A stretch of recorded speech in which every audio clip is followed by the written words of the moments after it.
Hi, do you realise that God created a land bridge, an underwater land bridge, for the Hebrews to walk over during the Exodus when the Red Sea parted?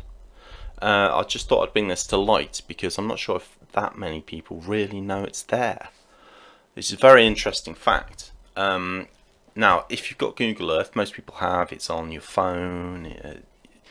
Most phones are capable of running it. Just zoom in to where I am now, if you want to, that is, and that's in the area of Israel, Middle East. So just zoom in, and you'll see a strip of water just here, Gulf of Aqaba. Now that is known as the Red Sea. It's the place that Moses parted, well, not Moses, but God parted the sea so the Hebrews could cross over after they had exiled or were in exile from Egypt. Okay, now if we zoom in, you will see Mountain Pass there, going all the way through those mountains. Now that is where the Hebrews got to the Red Sea. That's how they got there.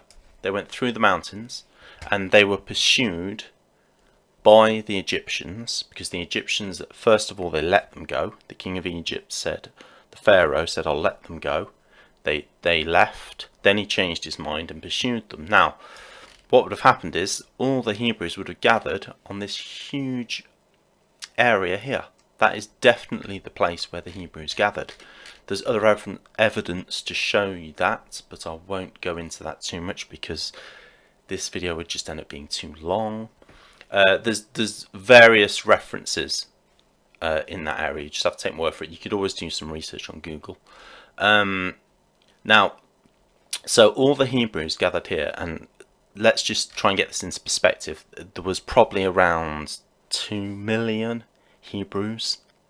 So you're not just talking a few thousand or even a few 100,000. You're talking millions, like 2 million Hebrews, something like that, around that figure. So you're talking a lot. They gathered here. They were pursued by the Egyptians. God made a pillar of fire in front of the Egyptians so that they couldn't get to the Hebrews. Now, you can see that if God had placed it here, the Egyptian armies or army, they wouldn't have been able to go left or right because there are mountains to their left and their right. They wouldn't have been able to go around. They would have had to wait for that pillar of fire to vanish, to disappear. Then they would have pursued the Hebrews, and that's exactly how the Bible says it happened. And you can see that it's evidence, geological evidence there, geographical. You can see clearly that area is exactly how it's described in the Bible. But what adds even more reality to the Bible, and what adds even more interest, is the fact that just under the surface here there's a land bridge. Using today's technology, they've scanned that the entire area. If I just zoom out, that entire strip of water there, and they've come up with images, and I will show you some of those images now. Here, now if you look here, you can see, now that is that same area. That's you can see here that says Egypt. That's that huge area of land where the Hebrews gathered, and you can see this enormous land bridge, which is very flat, perfect to walk over, which leads over to the other side. You're probably talking on the left hand side here, you're talking 1,000-foot drop, and here around about sort of 700 to 900. Don't quote me on those figures, but I know they're roughly around that. That bridge itself is about 7 miles long. It's probably around about 3 to 4 miles wide. So just under the surface, a few hundred feet, you've got this platform for them to walk over. Because if you think about it, how could they have walked over if they had a huge drop? The Hebrews would have just fallen into a huge hole and not been able to get out. But not only did God perform the miracle of the water parting, even before the creation of the world, God's incredible and amazing wisdom, he'd already designed this land bridge to be there in his wisdom. Perhaps it was formed during Noah's flood, I don't know. But anyway, it's there, and there's evidence that shows that it's there. Now, what else can I show you quickly?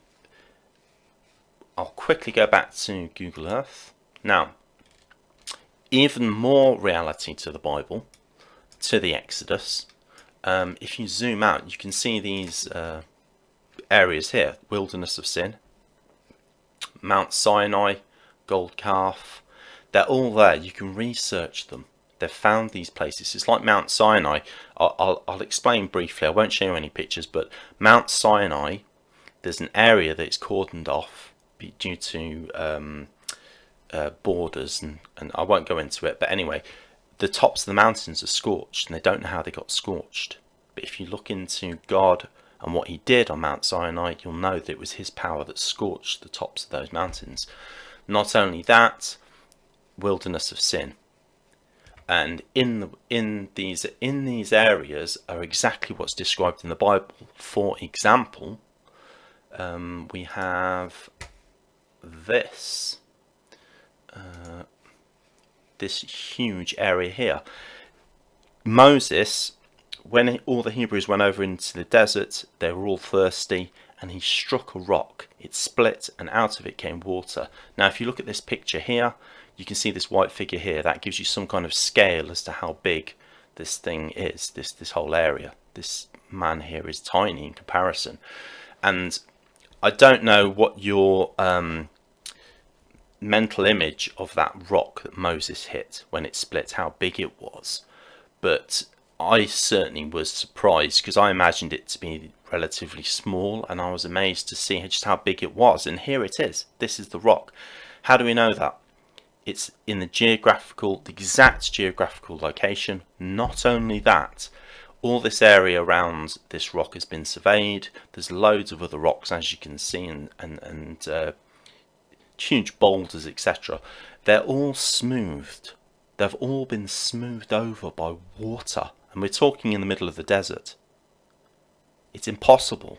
But yes, all those rocks show the total evidence that they have been, water has flowed out of that rock at the top here, all down here. That is exactly what the Bible said happened. And that would be sufficient for millions of people to gather water. You know, it wouldn't have been just some little puddle. You know, this is more in keeping with the biblical accounts of the amount of Hebrews that came out of in the Exodus. They would have gathered water in this huge area. So it's a huge rock, and it's 100% proof of that event. Okay, not only that, I'd like to just show you this as well, just in case you didn't know. So you've got here the Red Sea, and it's a line going upwards. It's a huge strip. Now, what does that link to? Now, if you come up here, you can see that the water would have flowed down here as well, and that line there comes up, and where does it lead to? It leads to the Dead Sea, and the Dead Sea has huge significance in the Bible. Okay, and where does that lead to? Well, if you carry on up here, there's a river that goes up here, and what river's that? That's the Jordan. And where does the Jordan lead? The Jordan leads to Lake Galilee. It's amazing, isn't it? You know, the same embodiment of waters that Moses crossed over, that is mentioned in the Bible in the future, and that's where Sodom and Gomorrah were, by the way. And Jesus got baptized in the Jordan, and there's Lake Galilee there. Now, Lake Galilee is fresh water, and the fresh water comes down from the Golan Heights through the mountains, and it's a huge embodiment of fresh water. So that fresh water runs down here, and this is what makes the River Jordan. And Jesus got baptized in the River Jordan in fresh water. It has biblical principle meaning. This fresh water that Jesus got baptized in comes down into the Dead Sea, and the Dead Sea is full of salt. We've all heard about the Dead Sea. There's nothing in it at all. Well, there is. There's tiny microorganisms, etc. But generally, on a general level, there's no life in it at all. There's no fish, nothing, because of the amount of salt. And directly underneath that, you have this embodiment of water here, which Moses crossed over with the Hebrews. It's all biblically linked in a straight line. Another interesting fact about the Dead Sea, again to add the reality of the Bible to all these features in this area, the Dead Sea is the lowest point on Earth, below sea level. Also as well, when you read Revelation, it talks about the Dead Sea in the future ends up being full of life. It becomes revived again, all the salt gets taken out of it. And how does that happen? That happens because Jerusalem,